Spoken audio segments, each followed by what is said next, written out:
All right, here we go. Kurt Von Arnold says, Bill, you commented on this dynamic in a recent PGA Media video. I was wondering if you could expand upon the American sniper skirmish in the context of the larger culture war. Also, will Hollywood executives, considering the success of American Sniper, be forced through sheer economics to limit the films they love to make and start making films they love to hate? And somebody included a graphic that somebody had made, and I actually had a term I like a lot, and somebody used this term because I made the argument and I didn't get the credit for it. I'm not normally, really pissy about that kind of thing, but basically what I've said a couple times about this, said it in the Afterburner that I did on it too, was if America isn't evil, then the left's out of business. And that's why they hate American Sniper, because it shows not only how tough these guys are, but how decent they are. And the argument is, if you go see American Sniper, and everybody likes Bradley, they love him. And if you see this guy, and he's a decent man, a good man, doing a tough job, if he's a decent, loving man, then maybe the rest of the army is composed of decent, loving people. And if it's decent, loving people in the army, then maybe this cause is not an evil cause. And if it's not an evil cause, fighting in Iraq, then maybe it's not an evil country. And if it's not an evil country, the left is finished. Their entire argument is predicated on the idea that we're evil and they're here to cure us. We're going to fundamentally change the United States of America, said Barack Obama 4 days before he was elected, and began to fundamentally change it, or 8 days or whatever it was. If the country is good, why would you fundamentally change it? If the country's fundamentally good, why would you want to fundamentally change it? It's only when you believe the country's fundamentally evil that you get traction with change and hope that you can get out of this Mordor of living hell of capitalism and greed and evil corporations killing authentic people for oil. I hope that we can change this monster, is basically what Barack Obama ran on. I mean, it's pretty obvious. We hope that we can change this evil, horrible thing. And then you go and see a movie and you see a guy you like who's very personable, and you don't just get explanations for the numbers of people that were missed. You see Bradley not pull the trigger based on moral decisions. You think this is a good man. It's a good man. He is a good man. The Kyle that he was based on is a good man. And that means that it was composed of a good army, and a good army doing a good cause for a good reason, which means it's a good country that sent them there, which means that the president probably was a pretty good guy, and left's out of business. You can't show this to the American people. It has to be banned, has to be stopped. And that's why they hate American Sniper so much. I've heard anecdotally that some people are boycotting the Academy Awards because of the presence of American Sniper. I heard that famed hypocrite Sean Penn is not going to show up because American Sniper was nominated. So think about that. I'm going to boycott the Academy Awards, which are the celebration of movies in the United States of America, because here's a movie that made the United States of America look good, and I simply will not be a part of that. I will not countenance it. What do you need to know? Seth Rogen said that American Sniper felt like the propaganda film in the third act of Inglourious Bastards. Well, that's a Nazi propaganda film. And somebody said, you're calling Americans Nazis? No, I'm not calling them Nazis. Of course you are, Seth. Man up and stop being such a chicken shit. Of course you are. If you don't like the heat, get out of the kitchen. You said exactly what was on your mind. You said it was Nazi propaganda. People called you on it, and you start backpedaling? No. You don't get to backpedal your way out of this. We know how you feel. The thing that's interesting about Seth Rogen, and people, I don't want to sound like I'm a guest on Oprah or Jerry Springer. Is he going there? Yes, I'm going to go there.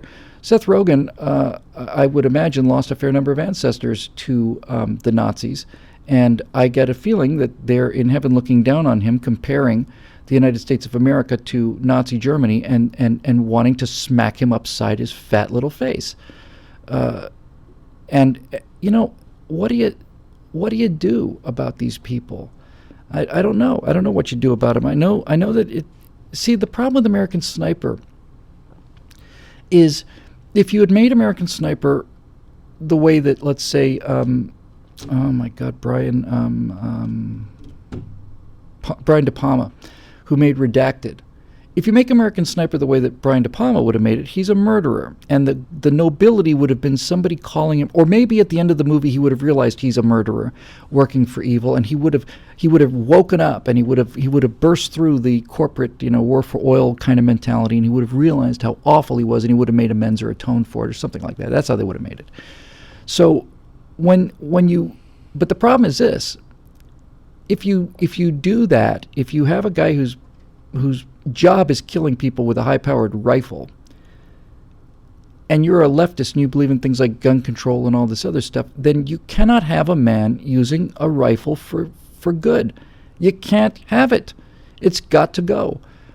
It invalidates their entire argument, and it shows you what hypocrites they are, which is why I have such a problem with Jamie Foxx. I mean, honest to God, Jamie, pick a side, right? You can have it one way or another, but you can't have it both ways, Jamie. You cannot be in favor of gun control. You can be in favor of gun control, and you can buy that whole argument. I don't agree with that argument, but you can make the argument, and you can be wrong, but you can make it. And you can stick by it. I think gun violence is terrible, and I think it should be stopped, and I don't want any part of it, and I'm dead set against it. After Sandy Hook, there's a video about gun violence, and Jamie Foxx is in this video. Okay. But the only reason people have ever heard of Jamie Foxx is because Jamie Foxx has been in 15 movies where he's had guns blazing in his hands, and he's killed probably 1,000 people on camera. He was in Django Unchained, was in theaters when this anti-gun thing came out. And Django Unchained, it was 60 people just shot dead by Jamie Foxx with a shooter Colt. Jamie Foxx makes a living killing people with guns on camera. That's why people pay him the money he's paid, and you don't get to have it both ways. And even now, I want to say to them, anybody who's made Liam Neeson, apparently, I didn't even get the Liam Neeson story. I didn't even hear about it, but apparently it just missed it. Sometimes things just, maybe I'm tying my shoes and goes over my head. But all of a sudden I wake up and everybody's like, all the pro-gun community's condemning Liam Neeson. So I imagine he said some pretty anti-gun things.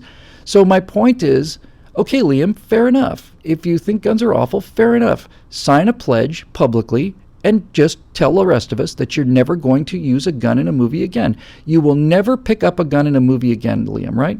Because we know how evil they are to you. So you're going to swear now you're never going to use a gun in a movie again, right? Right? When they want to make Taken 4 for, $5 million? Nope. $12 million? Nope. $15 million, Liam? Maybe I'll do Taken 4. Yeah? You gonna go out there with a harshly worded letter? Is that what you're going to use? Or are you going to use a gun like you did in Taken 1, 2, and 3? It's just the hypocrisy of it that's intolerable. And that's why they hate American Sniper, because there's no hypocrisy in it. There's no hypocrisy in American Sniper. He's using a gun. Why is he using a gun? To kill bad guys. He's killing bad guys? Yeah. Is he a murderer? No. He's sparing the innocent. He's a good man. Holy crap, we got to bury this thing. So, that's why the left hates it. And they hate it, guys. They hate it because it's not us talking about Iraq was a good war, me standing there with a PowerPoint demonstration. We're using their weapons against them. We're telling a story very effectively by a guy who really knows what he's doing. And it's gaining traction. It was the biggest January opening ever. You can't have the American people seeing Iraq as a success story or Afghanistan as a success story. My God, the left will be out of business. Yeah, well, good. So the second part of the question is, does this mean that the left is going to start making more movies like this because that's where the money is? No, of course not. I have to credit Jeremy on this one. Jeremy basically nailed it. Jeremy Boring has been to enough pitch meetings, been in Hollywood long enough, and certain other people I know have been around Hollywood people long enough.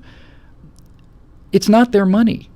It's not their money. When Brian De Palma made Redacted, it wasn't his money. It's not like Brian De Palma put up $12 million or $7 or whatever to make that movie. It's not his money. It probably came from Emirates or came from, Kuwait or something, or China. It's not his money.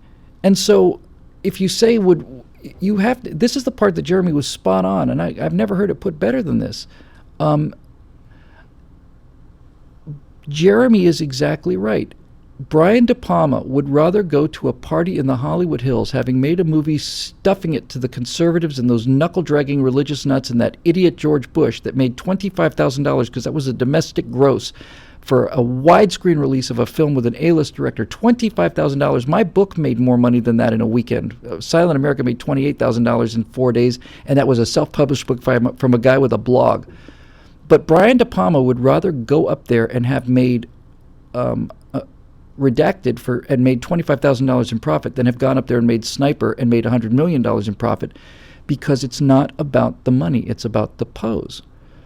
Brian De Palma can pose as a guy who's, I'm against war. I'm against war.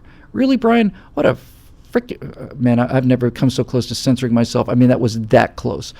What a frickin' advanced moral position you have, Brian. My God, you're so much better than me. You're against war, are you really? Against it? Wow. What an incredibly advanced moral position to take. You know, the idea that Clint Eastwood might be against war and that Bradley Cooper might be against war, and the idea that Kyle might be against war is just, you might want to bring that up because they are. You know, this is the thing. I'm against war. Well, you know what? I'm the biggest hawk on the planet, Brian and Matt and Jamie. I'm against war. I'm against killing. I am too, you stupid D-bag. Of course I am. Everybody is, any sane person, forget about a conscience, is against war. The question is it worth fighting? Do you have to do it? And if you have to do it, then why don't you just do it and not sit there and say, I'm against this thing that I'm doing. I'm against guns. Excuse me 1 second. Sorry. Guns are evil and wrong, and they're very, very bad, and anyone who has a gun's a bad guy. I'm Liam Neeson, and take my... Excuse me 1 second. If you touch her, I will kill you. Come on. Pick a position and stand there, you... It's hard living in Hollywood. It's not easy. It's enough to make a person want to go someplace else. Just leave. I'll get there eventually. I have a lease. And so there you go. All right, here we go.